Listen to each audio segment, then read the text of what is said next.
Ah, why hello there. I was just enjoying some delicious Diet Sprite Zero while reading my new issue of Wired magazine. Boy, they really captured the asymmetry in Stephen Colbert's ears, didn't they? I don't know. I think it would be fun to do like fake commercials. Diet Sprite has not paid me anything for endorsing them.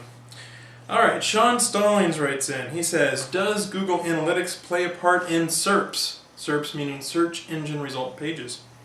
To the best of my knowledge, it does not. I'm not going to categorically say we don't use it anywhere in Google, but I was asked this question in Webmaster World Las Vegas last year, and I pledged that the Webspam team would not use Google Analytics data at all. Now Webspam is just a part of quality, and quality is just a part of Google, but Webspam definitely hasn't used Google Analytics data. To the best of my knowledge, other places in Google don't either. Because we want people to just feel comfortable using it and use it. Alright, Wynn writes in.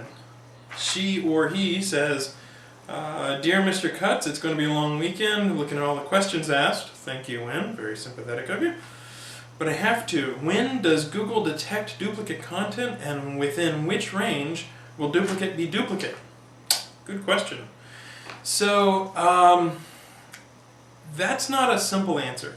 The short answer is we do a lot of duplicate content detection. It's not like there's one stage where we say, okay, right here is where we detect the duplicates. Rather, it's all the way from the crawl, through the indexing, through the scoring, all the way down until you finally, just milliseconds before you answer things. And there are different types of duplicate content. There's certainly exact duplicate detection. So if one page looks exactly the same as another page, that could be quite helpful. But at the same time, it's not the case that pages are always exactly the same. And so we do also detect near duplicates, and we use a lot of sophisticated logic to do that. So in general, if you think you might be having problems, your best guess is probably to make sure that your pages are quite different from each other. Because we do a lot of different duplicate detection to crawl less and to provide better results and more diversity. Okay, Jeff Jones writes in. This is my favorite question. So, well, there's been a lot of good questions. I really like this one. I'd like to explicitly exclude a few of my sites from the default moderate SafeSearch filtering, but Google seems to be less of a prude than I'd like to prefer. Is there any hope of a tag, attribute, or other snippet to limit a page to unfiltered results, or should I just start putting a few nasty words in the alt tags of blank images? Well, don't do them in blank images, put them in your meta tags. Whenever I was writing the very first version of SafeSearch, I noticed that there were a lot of pages which did not tag their sites or their pages at all in terms of we are being adult content. So there's a lot of industry groups, there's a lot of industry standards, but at that time the vast majority of porn pages just sort of ignored those tags. So it wasn't all that big of a win to just go ahead and include that.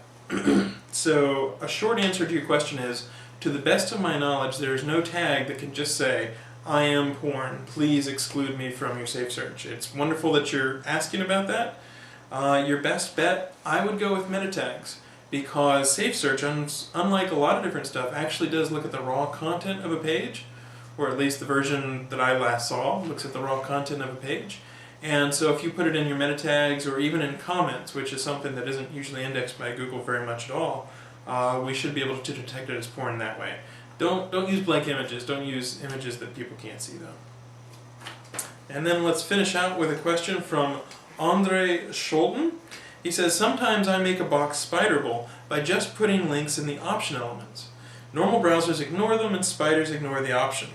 But since Google is using the Mozilla bot, and the bot renders the page before he crawls it, I know that if the Mozilla engine renders the element, he will remove the element from the document object model tree.